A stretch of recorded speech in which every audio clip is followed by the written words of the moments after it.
Hey, welcome to Facts at 5. I'm Michael Clark. It is Monday, June the 8th, 2020. I'm here in sunny Waynescott, New York at the LTV Media Center. What's so funny? It's not sunny. Well, not in here. It's sunny out. Sunny outside. Okay. Yeah. So say hello, Morgan. Hello, Morgan. Sorry. That's okay. No, I love that you laugh at me. It's good. I'm not laughing at you. You're laughing with me. Yes, of course. So busy weekend. We have a lot to talk about. Yep. But let's start off first with the protests. Very impressive on Saturday and Sunday. Yeah, it looks like there was quite a. I think that was Saturday in Sag Harbor and in East Hampton as well. Oh, Saturday was in Sag Harbor too? I know Friday was in Sag Harbor. Maybe that's what I mean. I'm sorry about that. That was the one where they laid down in the streets. Yep, that was Friday. Sorry about that. That was Friday, yeah. And Saturday they had, I think they had about 400 people. They were in Herrick Park. They had somebody was talking, and I wasn't at that one. And but they had a good turnout, and then they marched up to the windmill. Right. And then on Sunday, boy, well over 500. Easily. Some people are saying 1,000. I think there was 1,000. I was there to take some pictures, and I was very, very, very socially distant, and didn't talk to anybody, and didn't even march because I was taking pictures. But I'm not an expert in crowd estimation, but it looked like you could fill several auditoriums. Right. You usually don't talk to anybody when you think about it. But it was really great, and the organizers on Sunday, especially my son went to the Saturday one because that was really more about young people. I think the Saturday one there were skateboarders and there were, but I mean there was every age there obviously. Yeah. So my son videotaped that, and then I went yesterday and there was, I mean, tons of people, just amazing, and the organizers did a fantastic job. Yeah, they really. That was did. a Black Lives Matter protest, so that was I think affiliated with that. Okay. Hashtag. So it was a really great showing. I think really it's the little things, right? When you're starting to do something like that, you want to make a good impression, right? That's what you're trying to do. They left that place. There wasn't a scrap of paper on the ground. She even mentioned it in her opening remarks. Yeah, like make sure to leave it just as we got here. Nothing that anybody who didn't necessarily agree with the march they could point fingers at. Right. And they really did a good job and really. Awesome display of leadership by these young people that are being involved. So they sent a good message. Yep, I think so too. So what's happening with the business reopening? Well, we are nearing phase 2, business reopening, and so tomorrow the state will allow outdoor dining when phase 2 begins, expected on Wednesday tomorrow, June 10th. Mm-hmm. After shutdown due to the pandemic, town will ease the way for restaurants to do business outdoors. In order to help restaurateurs make the most of a crucial summer season already curtailed due to virus precautions, Supervisor Peter Van Scoyoc will propose relaxing a provision on the zoning code that only allows 30% of a restaurant's approved seating to be placed outdoors. Right. And I think they're also going to Suffolk County has announced automatic approvals for additional outdoor seating, which will be issued once an online form is filed, and state liquor authority approval will be needed. Okay. Yeah, Peter talked a little bit about this on Friday when he interviewed, and what I liked about it was that he said that some of these changes take place, and some of the things we've been trying to do for a really long time, he's able to do them now, and maybe it's a really good trial period for some of those things, because maybe they'll stay around. Yeah. Once all the restrictions are lifted. So there's some progress going to be happening there. Also, we were supposed to have on Tuesday. We were going to be filming it and actually count the live count of the school balloting for the school budget ballot and the school board elections, but that now has been pushed back to the 23rd, right? No, it's actually June 16th.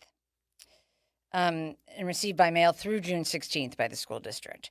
The other is for the June 23rd. I'm sorry, yes. I knew I saw 23rd here. That's for the that's for the primary elections, election. But this is about the ballot that you should have received in the mail, because a lot of people say they didn't receive them yet, or they haven't had a chance to get in for the school budget and for the school board vote.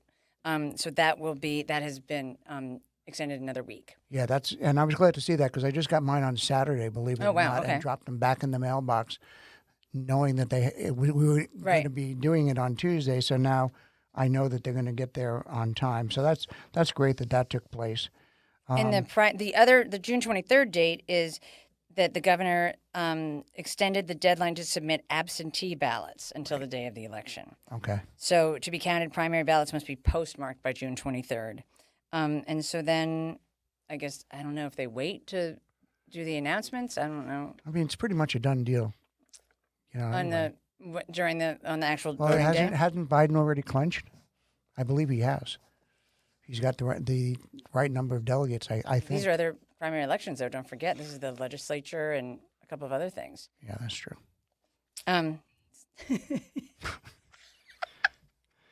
So what about contact tracers?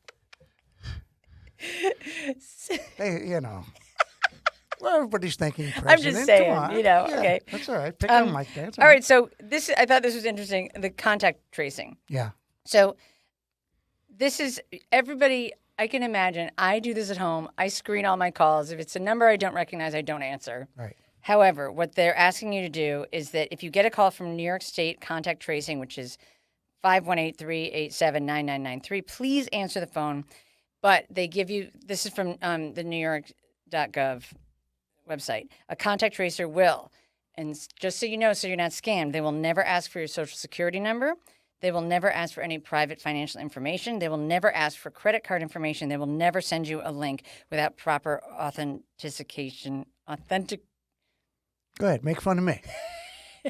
Authentication? Yeah, very nice. Authentication procedures. Okay. So just be aware. Right. But if you can, this will make a big difference. Yeah. I mean, obviously, it's about keeping the community safe. Right.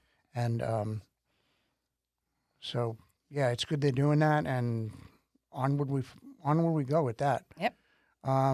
So I know this one you'd like to report out on the unemployment numbers. Well, there was a big furor about it, right? I mean, we were all. I think I was certainly happy to hear last week that the unemployment numbers were better than expected. Right.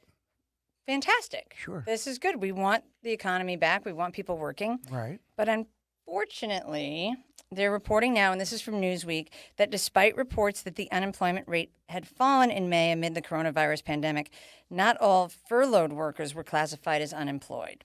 Had they been counted, the rate would have risen by 3%. Right. So the Bureau of Labor Statistics released unemployment data for May on Friday morning. The official unemployment rate for May was 13.3%, down 1.4% from April's rate. However, according to the Bureau of Labor Statistics, furloughed workers should be classified as unemployed on temporary layoff. A number of these workers were instead mistakenly classified as employed but not at work. All right. So if they had been correctly identified, the Bureau of Labor Statistics estimates that about 4.9 million workers out of 5.4 million were mistakenly listed as being employed. Okay. So that's the way it is with numbers when they're tracking numbers. We've been talking about this really the whole pandemic. We do, right? I know. One day it's this and one day it's that, and then we forgot to put this in, forgot to put that in. Apparently, the Bureau of Labor Statistics and the Census Bureau are investigating why the error in counting is happening. The Bureau said they're working to address the issue. The data that determines the official unemployment rate, however, is not adjusted to maintain data integrity, according to the BLS. Okay, yeah, we don't want integrity. So there you go, yeah. Obviously, it's going to take a little bit of a spike, or in a good way today, because in New York City, with it them opening back up, about 400,000 people will be back to work. Yeah. Yep. So that's a step in the right direction for sure. What else is going on? Okay, so there have been a couple of cancellations we've already talked about, like the LVIS fair, and I'm not sure. I had something in mind, but I don't want to. It's not confirmed. But the Hampton Classic Horse Show, which has been, I think this would have been the 45th year, has been canceled because of safety precautions and the COVID-19 pandemic. Yeah, we could see that coming. So the Bridgehampton Show, typically held in late August into early September, will return in 2021. Didn't realize they had so many events there. I've been to it, but 200 competitive events over that two week time frame. I think, I mean, it's an international event. It's a big deal to the horsey crowd, and I'm sure it's a huge disappointment to them. It's been called one of the world's most prestigious equestrian events. Wow. Yeah. So, so over at the Hampton Market. On Race Lane. Yeah. The newly renovated, wasn't it? Yeah, and the guy had just got done. Anyway, make a long story short, car comes crashing through the front door on Friday Oh my afternoon. gosh. A good friend of ours, Olivia Brooks, a teacher in the East Hampton School District, now retired for years and years, happened to be in line. Wow. Of course, nobody was hurt. A few were taken. They were taken to the hospital to be checked out, but no one was really hurt. And apparently, it was just like driver error. It was an old gentleman was driving. He had a passenger.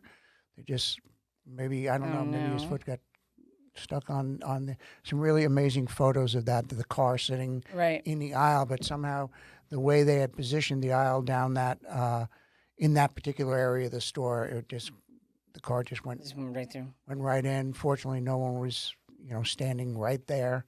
It really could have been a lot worse. And amazing. We're fortunate that that's all that happened. But Miss Brooks said it was her first time in the store.